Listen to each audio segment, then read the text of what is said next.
Hey guys, Eric here. Welcome to the Live the Movie Crew weekly Google Hangout team meeting. I'm here with Mallory. How are you today, Mal? Hey, I'm great. How are you? Doing good.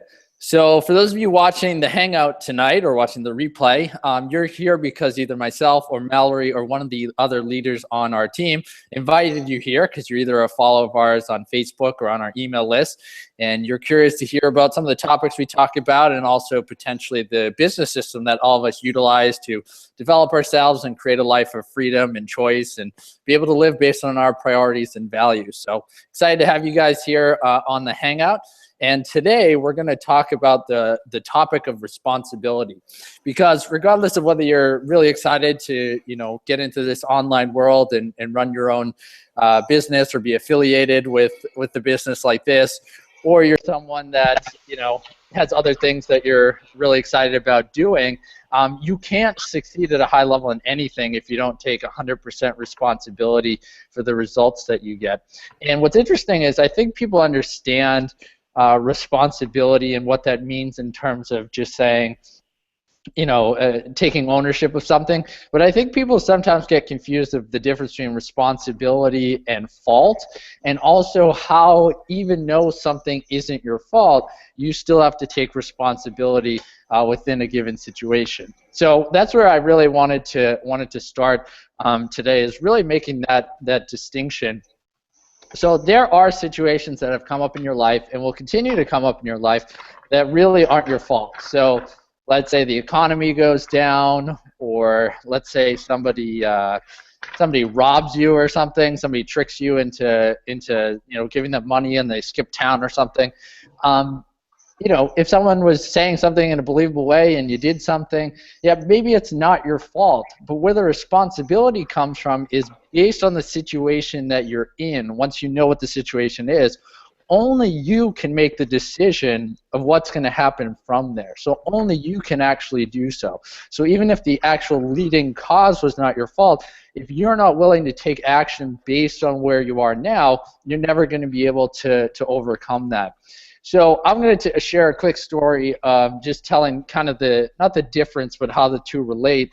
And then if any of the guys on the screen here, how's it going, Dario? Hey, how are you tonight? Doing good, doing good. So if either of you guys have any stories or little tidbits kind of talking about a situation where maybe something isn't your fault, but you have to, respond the right way and take responsibility for the situation in terms of your response. So I'm going to give a funny example. I was going to give a business example, but I thought this one would be funnier. So when Meg and I were on our honeymoon, we actually went to Hawaii as the main part of our honeymoon. We stopped in California on both ways coming from Boston, but we went over to Hawaii. And we stayed on the big island of Hawaii for a week. And got there, we rented a car, and when we were in the process of renting the car, we said, by the way, when we're leaving, we actually have a really early flight, like 6 a.m. in the morning, and we asked what time that the rental place opens for us to give back the car. And they said that they didn't open until 5 o'clock. And my response was, well, you don't open until 5 and our flight's at 6. Are we gonna make our flight? Is that a normal thing? And the guy that was driving us in the little shuttle, it was a very, very short ride, but just down the street from the airport to the rent-a-car place, he said, yeah, no, people get on that flight all the time. As long as you're here when we open, you'll be fine and have plenty of time to make the flight. So you're taking the advice of a person who works. When I tell you how close the rent-a-car place was to the airport, it's literally you could hit it with a golf ball. Like you could throw it and hit the actual airport with a golf ball from the rent-a-car place. So I'm taking this person's advice because why would they steer me wrong? They literally are 100 yards away from the airport. They drive people all day long. So we don't think anything of it. So Meg and I show up really early before 5 o'clock to make sure we're right there to be able to drop off our car. But like they said, they didn't open until a couple minutes before 5.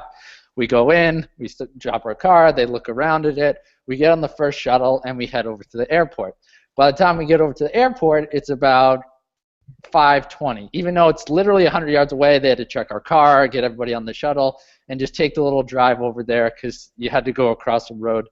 And we get there, and we go to print out our ticket, tickets, and they won't let us do it. So we go up to the ticket counter and we say, why can't we print out our tickets? Like, what's the deal? And they're like, you're really late. You guys are super late. I'm not sure you're even going to make your flight. And I said, wait a second. I was like, the rent-a-car place said that as long as we're there by 5, that this happens all the time. We'll just come over, get our ticket, and even though it's kind of in a hurry, since it's the first flight out and this happens all the time, we'll be fine. And they were like, no, sir, no, you're wrong. The airport doesn't open at 5. I said, well, the rent-a-car place told us it opened at 5, and you guys, they open at 5. They said, no, we've been open since 4. You should have called the airport.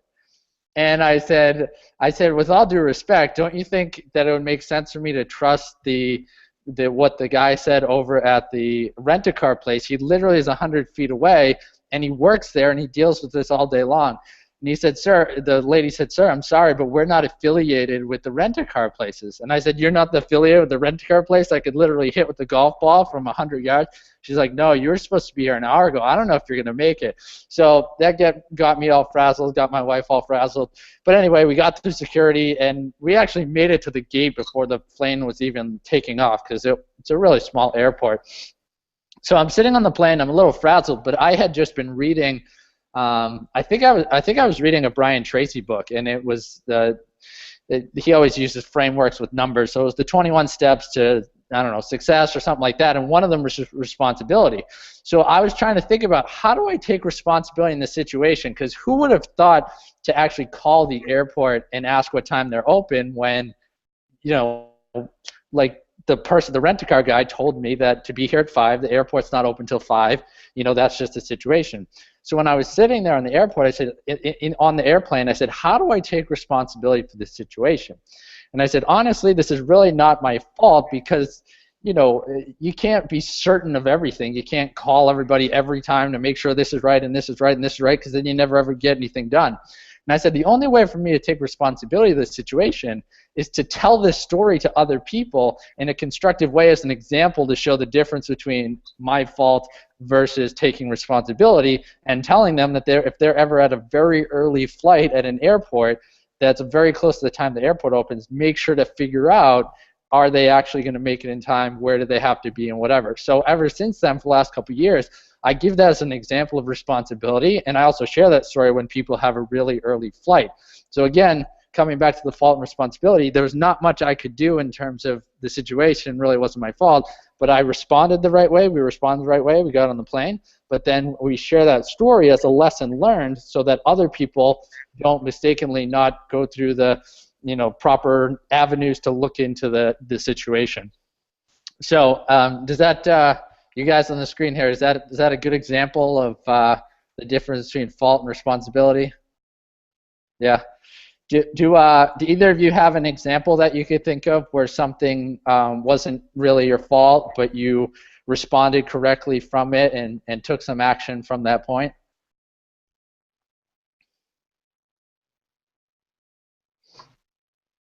I might have an example. It's a personal example, but yeah, no problem. yeah, so a while ago, so when I was in high school, I was in a relationship for a really long time. It was like 7 years total, from when I was age 13 to like 20.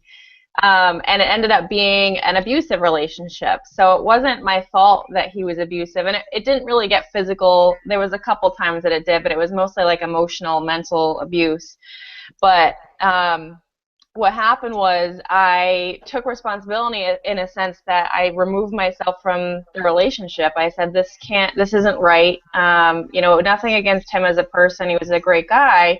He just had things that he needed to deal with on his own, and I knew that I wasn't responsible for his actions. So I removed myself from that situation.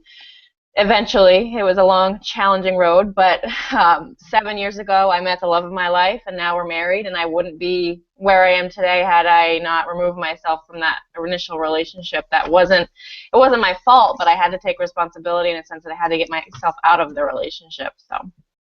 Right. That's a great example, and the part that makes the most sense is that you wouldn't ever find the love of your life if you didn't respond that way to that situation, because you'd either make up a story and say, well, it's just me and I can't get in another relationship, or this person broke me, so I don't want to break somebody else or some story like that. So the only way to actually do that is to respond in that way. So that's actually a great example.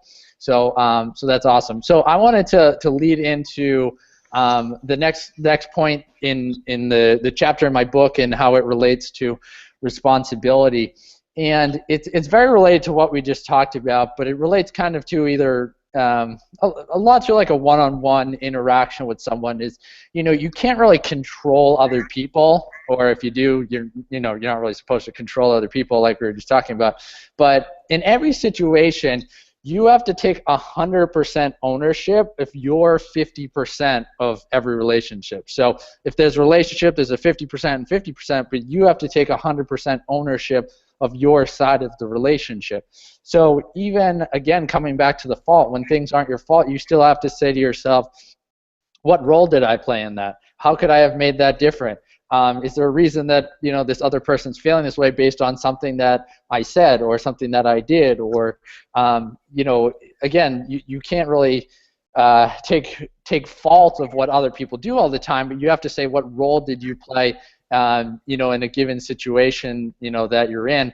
And I think one of the things that's a relatable topic within the chapter that I said we'd cover tonight is the whole concept of framing. I think one of the biggest things in relationships and when it comes to responsibility is the power of what's called a pre-frame. And we talk about pre-framing all the time in marketing, and all of us are masters at pre-framing. We just don't necessarily know that we're doing it and doing it all the time. So the biggest example of pre-framing ever, right, is a teenage guy or girl that just got their license, and they want to ask if they can, take the car to go hang out with their friends, and they're probably going to do something stupid, but they're going to tell their parents they're going to the movies or whatever. But they need to figure out how they're going to get the parents to listen to them, to hear why they should be able to go out, knowing that if they directly ask the question, they just say, I'm taking the car, or can I have the car, they're just going to say no and shut down the conversation. So what does a smart teenager know? Although they've never been through any psychology training, they're smarter than some of us that in terms of understanding the concept of pre-framing. So what would a smart teenager do? They would say, Mom, Dad, I know when I say what I'm about to say, you're going to say no, but here's what I need you to do. I need you to listen to exactly what I'm about to say and hear my reasons why I think I should be able to have the car tonight.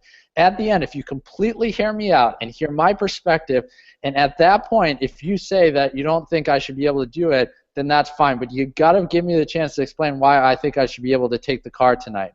So you're handling the objection up front, and now you're taking responsibility to give yourself the best opportunity to actually give your side of the argument of why you should be able to go out.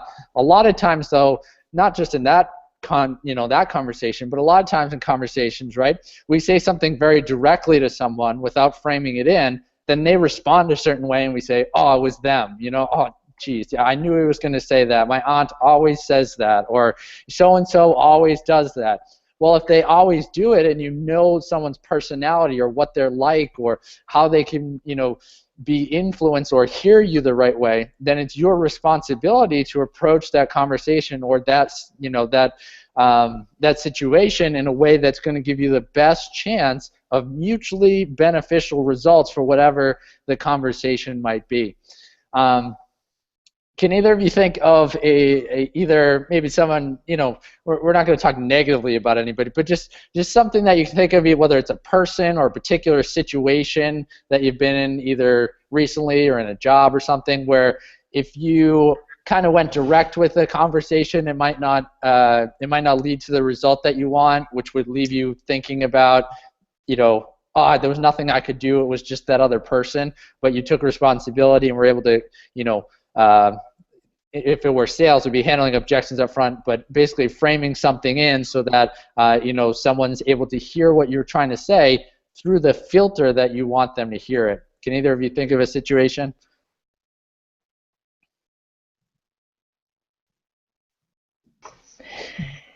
Well, I can jump in and just say that my husband is really good at pre-framing. Yeah. Because if there's like a game on TV or he wants to go out and have a beer with the guys after work, he'll say something like, "Hey Mal, before I ask you this, I know that we had plans tonight," or something along those lines, but hear me out before you say no, something along those lines, and then he'll say, and I promise you, after tonight, I'll do this tomorrow night for you. So he kind of gives me a little bit of something that he's going to do extra for me the next day, and then say, I wanted to go get a beer with Greg for this reason, this reason, this reason. Yeah. So he's really good at that. That's awesome. Cool. Anything you can think of, Dario? Well, there's many things that what happened at work. Sometimes people actually, I hate the fact that sometimes people don't want to say it was their fault, and sometimes you got to come up and say, you know what, I'll take responsibility for it, because some people just rather blame somebody else. And many things that happen at work that you always have to deal with this type of stuff. Yeah. And same at home. Sometimes my little brother would do something crazy, and then he will blame it on me or something like that. Right. So you just have to take responsibility. Sure. And there's obviously the same thing, like you're saying, with both family and coworkers. You can obviously realize that you not necessarily don't have to take the fault for like a coworker, but if you know what they're like, then it's your responsibility to go about your day knowing what that person's like, knowing that, hey, if they don't follow through on something, it's going to come back on me. So either I should mention something, or I should help them, or something like that. That's the part where you can take some responsibility. So those are two good examples, and also two of the most important places, relationships with family and also in the workplace. So that's definitely true. One example that I can think of, because it relates to online business, which all of us on our team here are in online business, but also the new concept of education-based marketing, which is, because you're online, people want to know, like, and trust you before they decide to buy anything from you. But the problem is that if you don't also tell someone that they can buy until the end of something, sometimes they feel like you've done like a bait and switch. So I'll give you an example. So my mentor, Rhonda Swan, who's, for those of you who are in the business that we're in, she's my sponsor, and her coach, so her outside coach, who's not affiliated with the business, but her outside coach is Lisa Sasevich, and she's one of the best leaders online. I've heard her speak at an event. She's an unbelievable leader, and definitely someone to look into. And so Lisa basically teaches how to sell without selling. That's her big program, is teaching people how to not be salesy in their selling of online physical products and events and courses and all that stuff. But one of the things that she mentions is how she does most of her selling, and she tells as she sells, is she usually invites people over to a 90-minute webinar where she talks about the challenges that people have selling, and in that process at the end, she sells her course about how to sell without being salesy. What's interesting is when she started doing the course, when she would sell it, she'd get some sales, but she would also get emails from subscribers of hers, even friends of hers, that would say, Lisa, I'm pissed that you were selling something at the end, like I thought this was just free information. And what she realized was that it wasn't that she was selling that was the part that was bad, is that she wasn't telling people that she was going to sell something and why she had to sell something. So now if you ever watch her 90-minute webinar or sign up for one of her webinars, one of the very first things that she says is, she says, by the way, guys, I'm going to give you in the next 90 minutes the absolute best stuff that I can give you on how to make sales online without being salesy. Here's the thing, though. I can only give you an overview of the best stuff that I know. But for those of you who really want to dig deeper into that, I do have this course that's available. It might not be for some of you. It might be for some of you. But again, I'm going to give you the best stuff I have. You can go run with it. But for those of you that want to dig deeper, at the end, there will be an opportunity for you to join my course. Now think about if you're sitting there watching that webinar, right? You're aware that there's something for sale. You're aware that you don't have to sign up for it, so the pressure's off. And you also understand why why she's actually selling this course is because she can't give you all the value and information in 90 minutes. She has this whole course that's available to you, and it's there if you want it or need it. So what she did was she took responsibility for these emails, so people are attacking her, right? And she could just say, oh, they're just terrible customers, or their feedback doesn't matter, or whatever. The best feedback is from your list and your customers if you're in the online world. So she took that feedback and said, how can I make my webinar better? And that was the one thing that she did. And she said that was literally the only thing she changed in her webinar, and her conversions went through the roof. So that's just a big example of taking responsibility and making an adjustment that's turned into literally millions of dollars for her as being one of the top online marketers out there. So that's definitely a big example.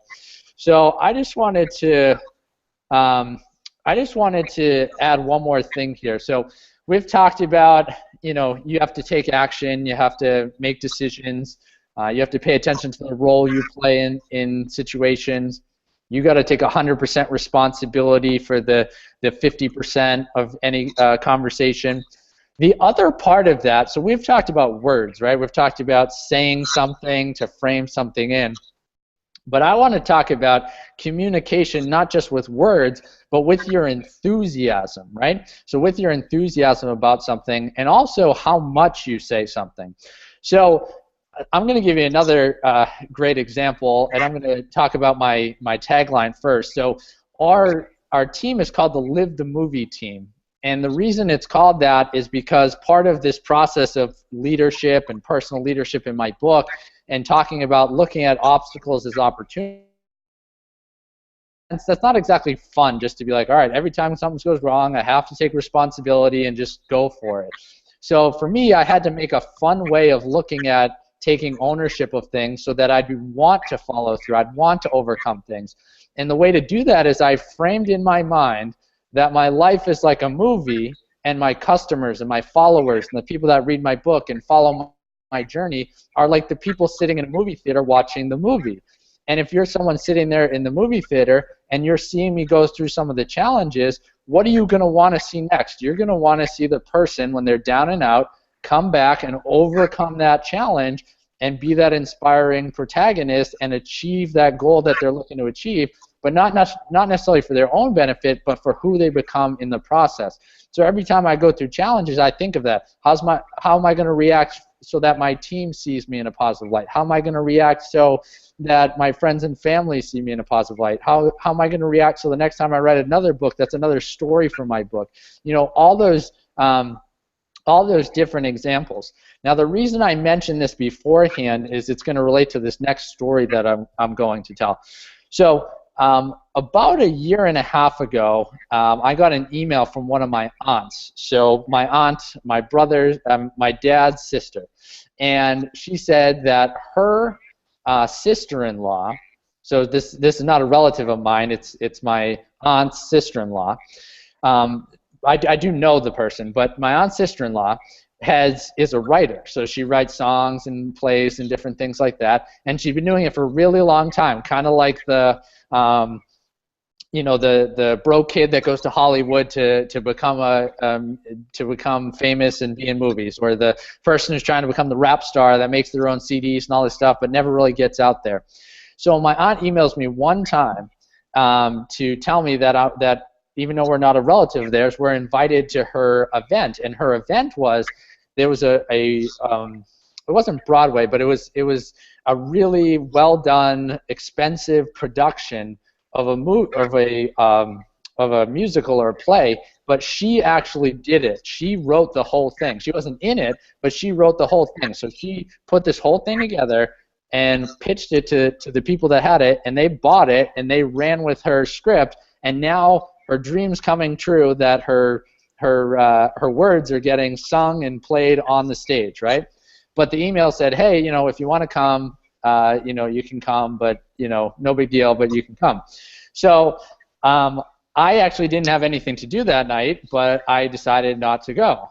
And my dad went, and my mom went, and I was actually at my parents' house that weekend because it was the summertime, and we were hanging by the pool there and stuff. And the next morning, I'm in the kitchen with my dad, and he's just shaking his head. And I said, "What's wrong?" And he goes, "I blew it." And I go, "What do you mean you blew it?" He goes, "Last night, talking about the relative, she lived her movie. She'd been working there for this her whole life, and this was her lived movie. And I knew it was her lived movie, and I knew you should have came, and I knew you really didn't have plans, but I didn't want to bother you, so I didn't ask you again to come. And then I went, and the entire time I was like, this is unbelievable. This is an awesome event. I can't believe this person who's worked for decades to try to get something like this, has this big production where they're literally playing her words, and I let you not come when this is what you promote all day long. This is the type of people that you want to follow and be inspired by and be a part of and all this stuff." And he said, "I can't believe that I didn't convince you to go." And then we got in this discussion about responsibility, and I said, the reason I didn't come is I got a casual email from an aunt telling me that a relative's relative was doing something.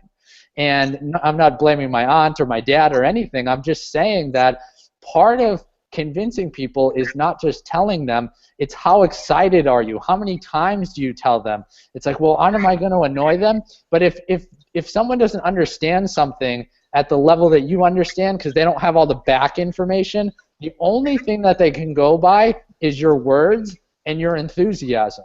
So if you don't keep telling them they should do it and you don't do it with enthusiasm, they have literally no way of understanding your perspective on why they should do whatever it is that you want them to do.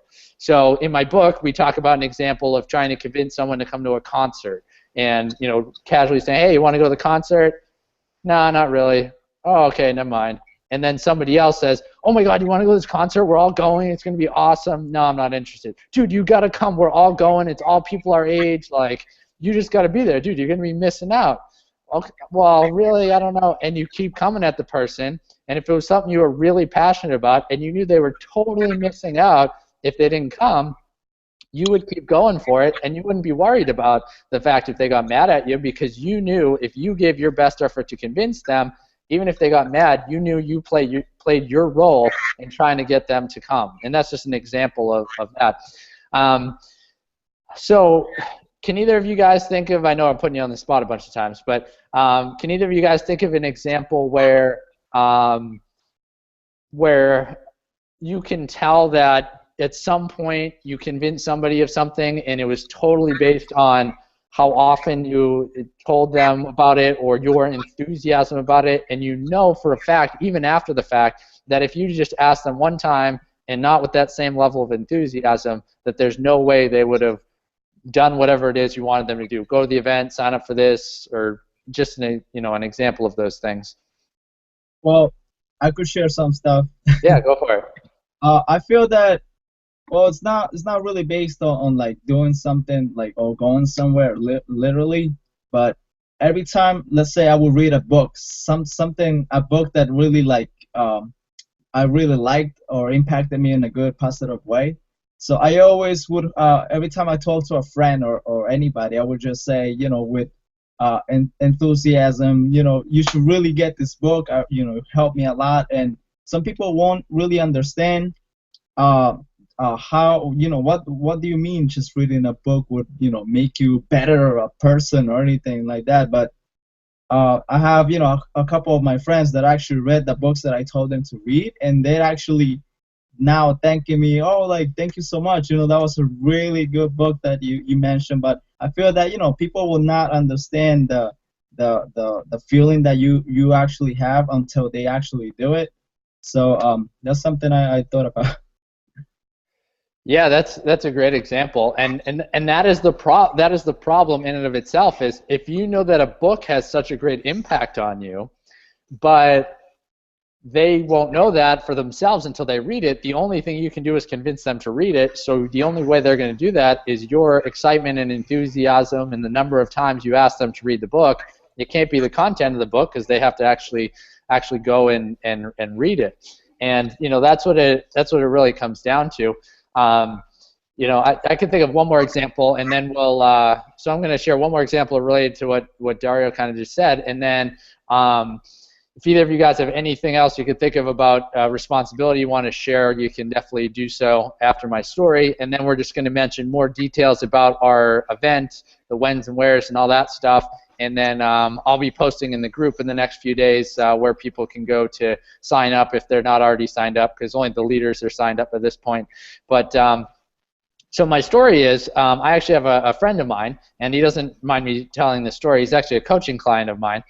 And we've worked together at a different business before, and now we kind of coach together in accountability and stuff. So I introduced him to Tony Robbins, and he went to Tony Robbins' UPW event a couple years ago, and he had an absolute blast. I actually gave him a free ticket that I had. I said, I think this would really benefit you based on where you're at in your life. So he went, and he had a blast. He just had the best time. He met some other people that he knew from other businesses. And he actually signed up for Tony's deeper course, which is called Date with Destiny, which is the best event I've ever been to, and I've been to dozens of events at this point. It's literally the best 6 days ever. It'll change your perspective on life, and it was unbelievable when I went. But Josh signed up for this, and I wasn't even aware of this. So he signs up for it, and a few months later we're coaching, and he says, oh, yeah, I actually signed up, and I'm going to go. And I was like, oh, that's awesome, man, that's great. And since he signed up without even me having to mention it, I didn't do very much selling about it because he already paid for his ticket. And then I want to say 2 or 3 months before the event, we had been coaching every week, and I had something going on where we had to skip a week of coaching. I think I was traveling or on a trip or something, and we had to skip a week. And he had a really rough week at his job, and he also wasn't doing a lot of stuff with friends or family. So he kind of basically spent 2 weeks between our coaching calls, not talking to a lot of people, going through a bunch of challenges. And then we had a call, and I could tell something was wrong, and I was like, what's wrong? And he's like, you know what? He's like, I think I'm gonna see if I can get my money back from this Date with Destiny. I know I already paid for it. They said it's no refund, but I really don't think I got anything out of the last event. So I don't think I'm gonna go to this event. And it was interesting because I didn't really play into what he was saying because I knew why he was saying it. And I was like, not what I heard. And he's like, what are you talking about, not what you heard? And what had happened was the weekend before, I had actually gone to a wedding party. So there was a wedding, a destination wedding for a friend of ours, and Meg and I weren't able to go because our wedding was the next weekend, but they decided to have a house wedding, so invited everybody that couldn't make their actual wedding. And there was a lot of mutual friends of me and Josh at this party. And one of them actually came up to me unsolicited and said, Eric, it's unbelievable the things you're doing with Josh and coaching him, and I know he's doing the work, you're just coaching him, but he's making strides. Like, he's come so far in the last couple years. He was so introverted, and now he's, really, putting himself out there, and I can't believe all the progress he's making. So I actually shared this with Josh, and he said, she said that? And I said, yeah, like totally unsolicited. And he goes, well, actually, I think I did get a lot out of the event. I think I'm just having a really bad week, and I kind of got it in my head. And he's like, I really don't know, though. Like, I don't have a ton of money to go and, whatever. And I said, Josh, I was like, this was literally the best 6 days that I've ever had at any event ever. It's the thing that's propelled me to go after my dreams and really not hold back.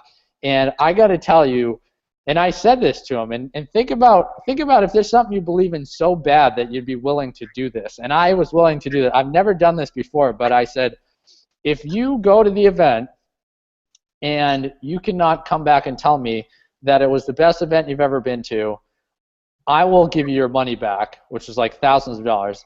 And if you don't want to be friends with me anymore, that's okay too. That's how much I believe in this event. And he was like, I'll go.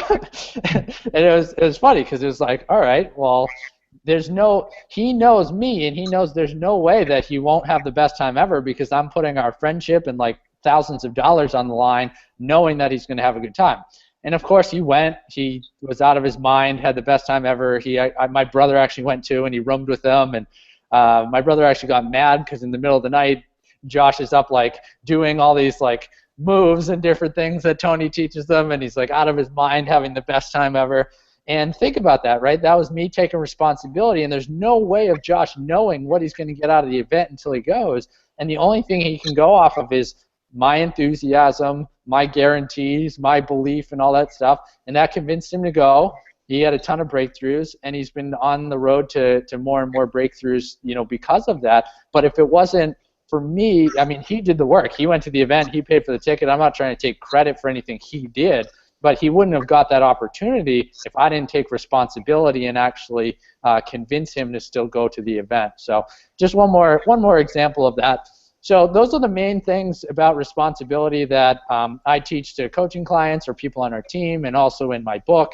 Do either of you guys, real quick, if you don't have anything, that's fine, but do either of you guys have anything else when you think of responsibility in your own mind and in your own lives that I haven't shared yet that you think would be beneficial to the audience on our call? Yes. Go for it. Share 4 things. All right. So when it comes to responsibility, I think it's a great topic to talk about because we could talk about it in different ways. But the main 4 things that I want to talk about is growing up, you always think I always thought about responsibilities just as a simple thing. Maybe just having to be responsible for cleaning your room, maybe for having to be responsible doing your homework. But growing up, I feel that most people forget what responsibility really means. Responsibility really means to taking care of your life, And those 4 things comes with, how about taking responsibility with your time? What are you doing with your time that, you invested on things that are really not helping you? How about taking responsibility for your health? Some people don't take responsibility for their health. And then in the longer run, they start having ill and, they get sick from things. How about taking responsibility financially? You don't take responsibility financially, then it's going to hurt you. How about taking responsibility for your future? Thinking forward, thinking something that you can do today that's going to help in your future. So I feel that people just forget the difference. People forget the difference. What's the difference between having a nice home? What's the difference between having a nice bank account? I know money's not everything, but whatever money you have in the bank account is probably the money you deserve. How about health? Same thing with the health.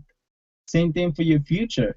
The difference is not, the difference between being successful, not being successful, that's the difference, But I feel that those are the main thing that, that people should really take a look and being responsible for the sort of things that is going to help in your future.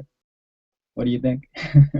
I totally agree. Those are very important areas, and a lot of people don't necessarily take responsibility for those things. Here's one quick example related to what you were talking about, and I'll just use one of the topics, and and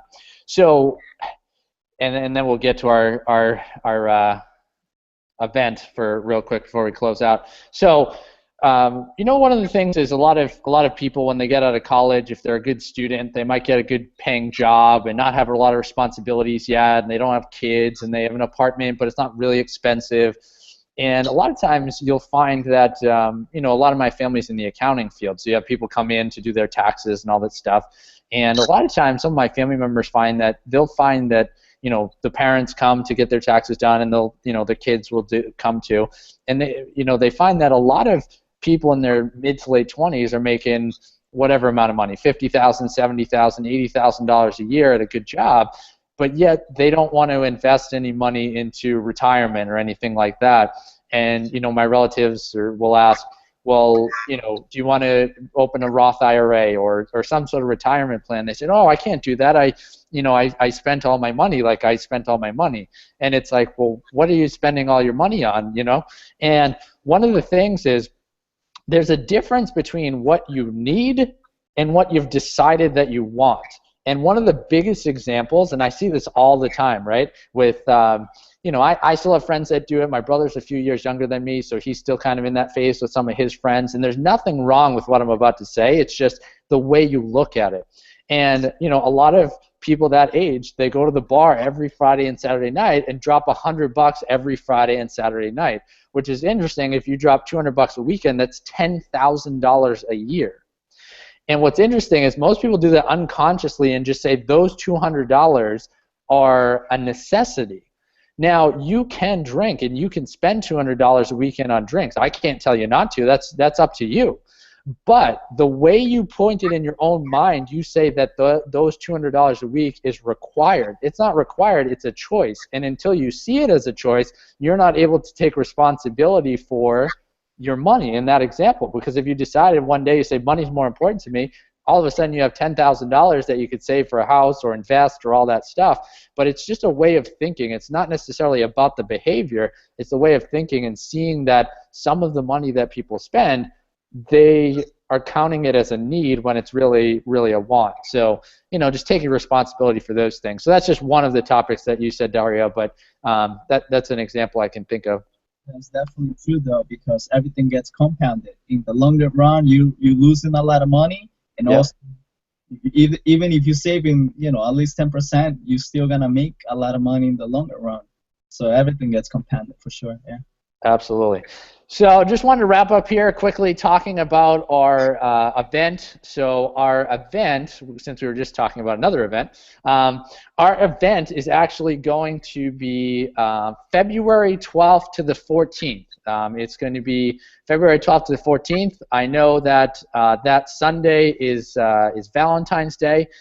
We decided to do it on that weekend for a specific couple of reasons.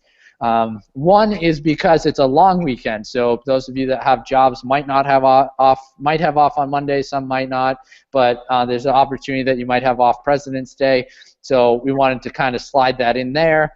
And it's just kind of positioned well in the calendar in terms of timing of where we're at and actually announcing this, so it's the 12th to the 14th. One thing I will say about the dates is that we will be ending late morning on the 14th. So if someone's like, I got to get home, I got a date, or whatever, and you live on the East Coast, you could still probably get home and have your Valentine's Day dinner. If you want to come hang out with us or whatever, or bring your spouse or girlfriend and they want to be a part of the event, I'll probably head downtown with Meg and whoever else is around. We'll probably get some dinner in downtown Greenville for Valentine's Day. So here's the interesting thing about events. And I know a lot of you guys are brand new to this. So it's like, if you've never been to an event or you just start following me or one of the other people in our team, holidays and different things can become an objection. But there's never a perfect time to do anything, right? So you just kind of got to pick your priorities. And don't do it because of me or the leader that sent you here. Do it because of the result you want to get. If you're someone who's committed to your own personal development, you have a vision for your life, and you need the tools to be able to do this, you need to be at this event. This is a personal development event / personal branding. Whether you're in our team or not already, you can join us because we're going to give you the tools that's going to propel your life to the next level. We're also going to teach you how to brand yourself, so regardless of whatever you're doing, you're putting your name out there and building this following for yourself that could lead to so many more things in the future. Here's what I can guarantee you being at our event. This is the one thing I can guarantee you. I'm going to teach you guys a lot of stuff about leadership, personal leadership. We're going to dive deeper into the topics that we have here. I'm going to have a lot of the leaders, the Mallories, the Darios, Isabel, Meg, my wife, other people that come. We're going to have them each share some of the best things that they've learned about leadership and personal growth, so that it's more of a mastermind setting. But there are some things that I've learned that I know even the leaders have not learned. And I've learned them from leaders like Tony Robbins, and I'm going to share the absolute best stuff that I've learned from him. I'm not holding anything back for some other event. And the one thing that I can guarantee that you will get is the one thing that's actually made the most difference in my entire life. And this has been the difference between every time I come up with a challenge, considering quitting, and just moving forward. And the one thing that I can guarantee is at the end of the event, you will know why you've done every single thing you've ever done in your life. Now, that might sound like a big claim, and you say, well, Eric, I don't even know you. You don't know anything about me. How can you know why I did this in 6th grade and this in 4th grade? It's not me telling you. It's me teaching you why people do everything that they do at a 30,000 degree level. and then asking questions and bringing up discussions so that through self-reflection, you can then look back on the events of your life and things that have happened, and actually from that, you can see what has happened, because there's nothing more powerful than a person that can forgive their entire past, can understand why they've done everything they've done, pick a vision for the future, set a goal, and then leave an event with other people and take action. That's like a rocket fuel, and off you go. If you can do that all in one setting, there's nothing that's going to hold you back. And when challenges come up, you remind yourself of the things that you learned here. You continue to be on Hangouts like this. You come to events in the future, and it's not because you didn't learn the stuff the first time. It's like running. It's like lifting weights. It's anything you do as a habit. It's just to reinforce that same stuff, but to do it on a continual basis. So I can guarantee at that event, if you come here and at the end it's not awesome and you don't get something out of it, I'd be happy to give you your limited money back that we asked you to be there. But how the event is going to work, it's the 12th to the 14th. It's in Greenville, South Carolina. So people would fly into the Greenville Spartanburg Airport. Where we're staying is about 20 minutes away. And what we're actually doing, this is the first event I've ever run, and even though I'm going to be teaching concepts that I literally spent tens of thousands of dollars on courses and events to come with no exaggeration, I've literally spent that much money, and I'm going to teach you the stuff that I've learned. This event is not about me or the team making money. This particular event is about creating camaraderie with people that want to be leaders, that have a vision, that want to take things to the next level. So all we're doing for this particular event, and I know Mallory's been to events, I know Dario's signed up for a bunch of courses. Most courses or events that you go to would cost at least $500, a lot of times $1,000 or more. And that includes nothing. That's just the course, just being at a course, and you got to come up with everything else. What we decided to do is this event's going to be a small group. It's going to be a mastermind. We rented out an entire house for Friday, Saturday, Sunday, so we're going to be there Friday night and Saturday night. And what we're doing is we're actually putting the housing inclusive of the price, and all we're charging is enough to organize the event and be able to do a couple fun things for you guys. So instead of being $1,000 plus, plus rooming, or $500 plus rooming, the event is actually only $300, and that includes your spot in the house for 2 days. There are things that we're all going to have to pitch in for. We're going to be at the house, so we're going to get snacks, which I'll pay for and stuff. But when we actually get meals, whether we order out or go somewhere or whatever, everybody will have to chip in for that, although just like anything else. But we're going to organize having some snacks and some things at the house. So it's really the money we collect goes back to everybody to pay for. We're going to go to a game on Saturday night downtown, and then do some fun things and be able to create some videos that you guys can utilize and stuff. But that's how it's going to work out. Some of the leaders, I have some individual things worked out with them based on different offers that I've had in the past. But any of you watching this, it's $300 to join. We actually only have 7 spots already because of the leadership, plus a few people on our team have taken advantage of bonuses that I've offered, so they got it to come already based on signing up for certain things on our team.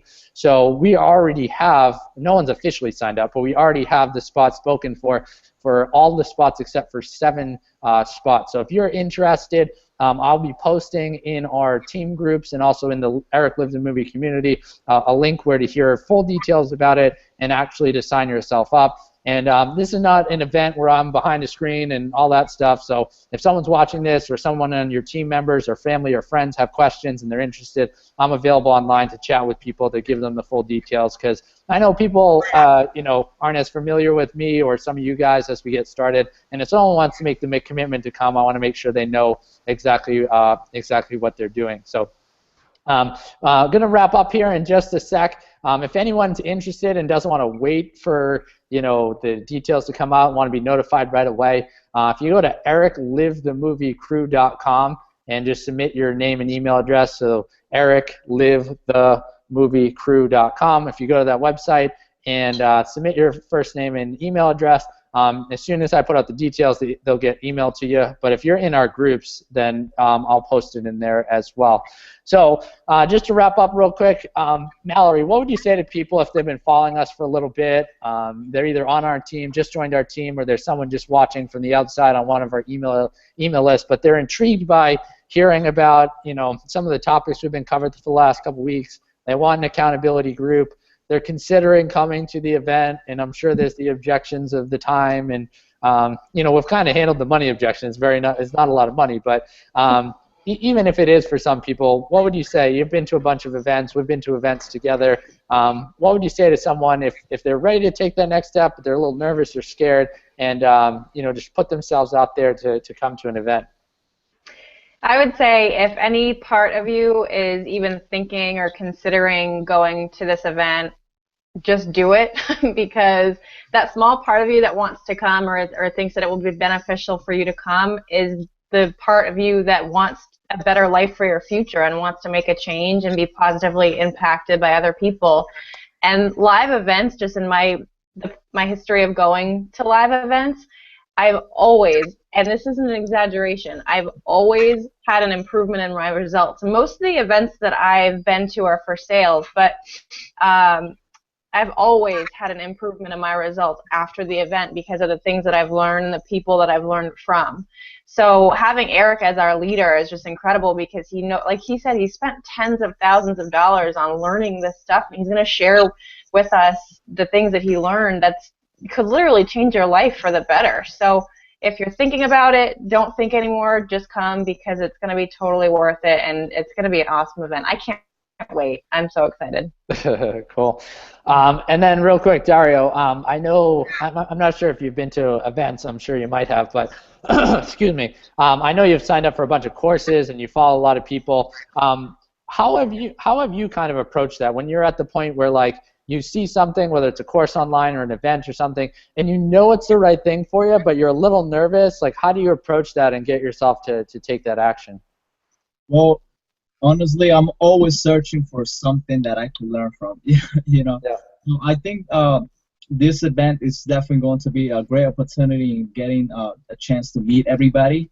So I'm really excited as well. And for the people who are listening to this, it's the best opportunity. You get a chance to meet us in person, and it's nothing better than it's the same thing as event, because sometimes I watch live events on the computer. Yep. So it's not the same thing as being there, because I also been to a few events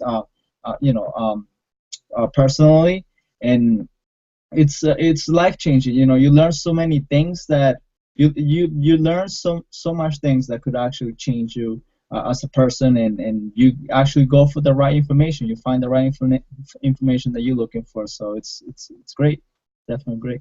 Awesome. Thanks for sharing. So we're going to wrap up. If you guys are looking for information right away, you can check out that website. Otherwise, you can, if you're on my email list, I'll be emailing about it. Or if you're in our team group, I'll be posting. And also in the community that I just created, the Eric Live the Movie Crew community, I'll post the details about it as well. But that's going to wrap up our call. If you're thinking about the event and you're ready to sign up, you can sign up right when we post it. If you have questions, you can contact me or whatever leader sent you here, and we can get you more details before you officially sign up, because since it's going to be a little short, small mastermind group, we want to make sure that you're comfortable and ready to get everything done. And then for those of you on the screen, and also our leaders that are just observing today and are on but not on screen, if you have time right now, there is the Unstoppable Team Google Hangout at 9 o'clock. The replay is also available throughout the week if you want to watch it then, but I know they have some great information as well. So I'm going to hop over to that Hangout and watch that. Next week, Mallory is actually going to be hosting the Hangout, and she's going to be talking about accountability. And she's an accountability partner of mine, and we've been like that way for a long time. So she knows a lot about this topic. We wrote the book together, so she also knows a lot about all this stuff. So I'll be popping on, and I'll be joining you guys from a completely different location. I'll be in Northern Virginia next Wednesday. So I'll be on just to kick it off, but then Mallory and the rest of the leaders will take over and finish up the call, and they're going to be running the Hangouts for the next few weeks, so it'll be exciting stuff. So until next Wednesday night, we'll see ya. Have a great night. And for those of you joining us in the Hangout, we'll see you then. But have a great night, guys. See ya.